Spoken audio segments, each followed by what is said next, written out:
Welcome this morning to Update on Heart Failure. Before we get started, just a couple of things to let you know about. First of all, we have a handout for our program this morning. If you haven't already received it, you can get it by going to our website. It's Ed for Nurses Live, and then you have to put in /resources, then /1, and then heartfailure.pdf. Or if you're having difficulty with this, either call us or give us send us an email at customerservice@edfornurses.com, and we can send out that handout to you by way of email. Secondly, I have muted the lines, and that's so that if you have any background noise, you don't have to worry about interrupting the program. Other people won't hear your background noise. However, later on in the program, we will have a time for questions and answers, and at that point in time, we will unmute the lines, and then you'll be able to ask your questions and get them answered.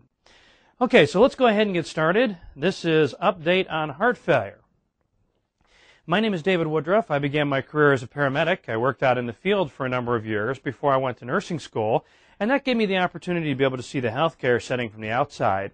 So I actually got to see who was providing the care to the patients, and it was the nurses at the bedside. And I liked the fact that the nurse was able to implement an intervention, then got to see the outcome of that intervention. So many of our other healthcare providers will implement an intervention and then they leave, and they don't actually get to see that patient getting better. So that's one of the things I really enjoyed about nursing. So after nursing school, I worked in a variety of different settings, including coronary care, medical intensive care, surgical intensive care, neurointensive care, and a level 1 trauma center. I taught medical surgical nursing for 7 years, critical care nursing for 3 years, and continuing education for the past 12. So I've got a variety of experiences I hope to be able to share with you here as we talk about heart failure and what's happening in heart failure with our patients. Let's go ahead and get started and flip over to page 1 in your handout.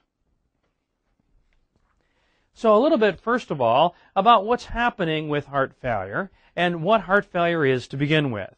Now, many of us are familiar with the term congestive heart failure. In fact, that was the terminology that we used to use for years and years.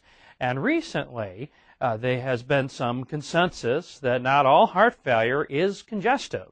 And many patients will have heart failure and have all the clinical symptoms of heart failure and low cardiac output states, etc., but not have the congestion that goes back into the lungs. Therefore, there has been a change in the terminology. So as we talk today, we're going to be talking about heart failure, or if we're going to subdivide it or be a little bit more specific, we would talk about it as being acute heart failure or chronic heart failure. Chronic heart failure is what your patient has at home. Acute heart failure is what your patient has who is in the hospital and coming in because they're having symptoms. So there is a little bit of background information at the top of page 1, hopefully to give you some idea of the scope of how important heart failure is to our society. So many, many patients in the United States alone have heart failure and have some of the results of, therefore, having heart failure. So let's talk a little bit about what heart failure is. Heart failure is caused by a progressive decompensation in cardiac function, and it's usually caused by an ischemic event. Now, we'll get more into that a little bit later. But basically, heart failure is being diagnosed based on a clinical syndrome. Okay, so we're looking at a syndrome of specific events that are occurring in our patient that we call heart failure. So the patient will have some specific symptoms such as fatigue, dyspnea, and things like that. So because of this low cardiac output state that they have going on. In addition, there's going to be changes that are occurring both structurally and functionally to the heart because of neurochemical responses. Now, we'll talk more about those in a little bit of depth later on, but that's some of the stuff that's going on. Not all of our patients, though, who have heart failure will have fluid overload. So some will and some won't. So that would be an important characteristic to know, is we want to know what their fluid volume status is like so that we can then appropriately manage the patient and give them, appropriate discharge instructions and things like that. There's two different kinds of heart failure that you may have heard a little bit of word about recently. So recently we have subdivided heart failure out into a systolic dysfunction and diastolic dysfunction. Now, systolic dysfunction refers to the fact that the patient has a weak contraction. So the patient has a weak contraction. Diastolic dysfunction refers to the fact that the patient has an inadequate relaxation. Okay, now if you could just for a moment take your arm and have your arm contract. So have your arm maybe at your side and bring your arm up, your hand up to your shoulder. And you're bending your arm at the elbow and you're bringing it on up. Okay, now if you were to bring that arm up and down there, you're doing a full range of motion and you are doing a lot of work with that arm. Now imagine that the arm had a weak contraction. So if you had a weak contraction and that arm can only bend it up maybe about a third of the way.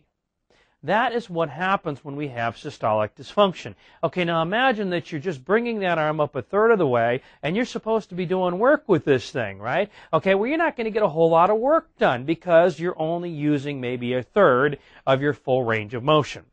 This is what systolic dysfunction looks like. We have a weak contraction, and because of that weak contraction, we're not getting a full range of motion. We're not getting the full motion out of that heart, and then, therefore, not getting full cardiac contraction and cardiac output. Now, diastolic dysfunction, on the other hand, kind of works a little differently. Take your arm again. This time, bring your hand up to your shoulder, so your arm is bent at the elbow and your hand's up by your shoulder. Now, just relax it about halfway down and then bring it back up again. About halfway down and bring it back up again. Now, this is like what happens with diastolic dysfunction. We don't get a full relaxation. Okay, now again, if you're trying to do work and you only have half the range of motion, this time we have the upper part of the range of motion, but we only have half our range of motion. We're still not going to get as much work done as if we had the full range of motion. So here is the difference between systolic and diastolic dysfunction. Systolic dysfunction is a weak contraction. Diastolic dysfunction is inadequate relaxation. See, either way, we're going to end up not doing as much work as we should be. Now, in hemodynamic terms, what we would say is that the patient's cardiac output decreases. It's decreasing because we're not pumping as much blood as we should be. So in the case of systolic dysfunction, we only have about a third of our contraction, so we're only going to have about a third of our cardiac output. In the case of diastolic dysfunction, we're not fully relaxing, so we're not fully filling the ventricle. So how are you going to know the difference when you go to your patient's bedside and you take a look at your patient and the patient looks to you like they've got heart failure? How do you know if it's going to be systolic or diastolic? You won't until we do an echo or something like that. Okay, clinical symptoms are going to look very similar between the two. We're really going to be hard to tell the difference at the bedside.